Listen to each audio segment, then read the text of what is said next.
Hi, my name is Josh Schulkein, and I'm starting a movement called Thrive Communities to grow thriving communities, thriving families, and thriving lives. What does a thriving life look like?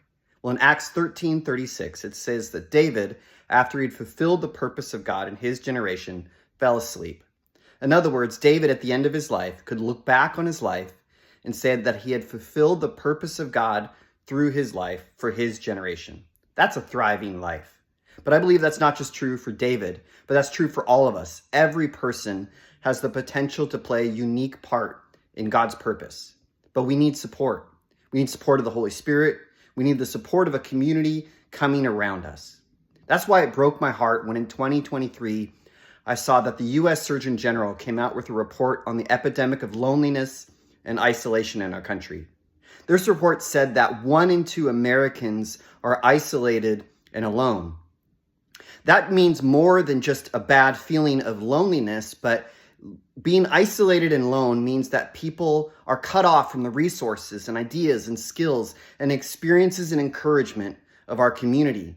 That means they face desperation when they have to go through trials alone.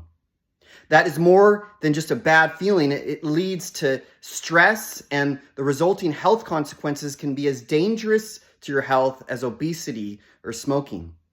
In addition, people have to face the trials of life alone, and so they're more likely in their desperation to make bad decisions that lead them into harmful situations like drugs, crime, and homelessness.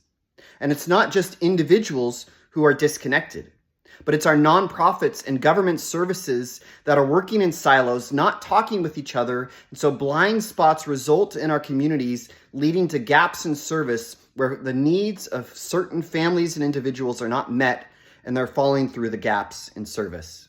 And the result of all that is that people are left unsupported by community.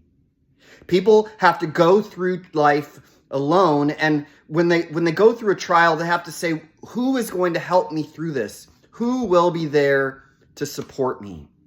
And nobody wants to face that. That's why it's so important what God says to Jeremiah in Jeremiah 29:7, to seek the peace of the city. This word peace, shalom, means more than peace just as in the absence of violence. It means peace as in everything working well together at every level. Peace in our personal lives in spirit, mind, and body. Things working well together in our family, in our communities, and on into our world. And that is so important because people need holistic support. That idea of shalom is that idea really more of wholeness. And providing holistic support is important to people because if we give somebody a job, but we don't help them with their mental health struggles, then they won't keep that job.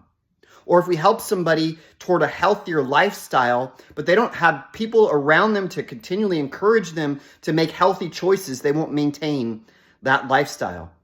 And so it takes a community coming around families and individuals to support them toward their fullest potential in playing a unique part in God's purpose. And it takes everybody. It takes presidents and CEOs. It takes custodians and janitors. It takes rich people, poor people, all different types of races. It takes the young urban professional who just graduated from college and is on a successful career path. It takes the TV watchers and the video game players on their couch, not sure what to do with their future, because everybody has a unique set of resources, ideas, skills, experiences, and encouragement. And I believe that when people come together and they complement each other, this can unleash the power of everyone to change and transform our cities and communities. But it takes everyone coming together. That's why Thrive Communities is a movement to bring together two communities. It's bringing together our service community in an annual collaborative event where city leaders come together to talk about what are the major challenges facing our city and how can we partner together to create vision for new programs or new approaches to current programs to be able to address those challenges, and then work in groups surrounding our certain issue, whether it's food, housing, healthcare, or another issue, throughout the year to flesh out those visions into programs. And then Thrive Communities will help come around those programs and those partnerships to bring in volunteers and navigate people to those new resources, services, events, programs, groups, classes, and volunteer training opportunities. And what that does is create a strong service community to serve the needs of our people. But also people need holistic support in local relational settings as well. That's why we're wanting to raise up teams from congregations to be able to go out into their neighborhoods and put on social events, service projects, classes, being able to refer people to resources and services in their city. Because we know that when community comes together, thriving communities, thriving families, and thriving lives can result.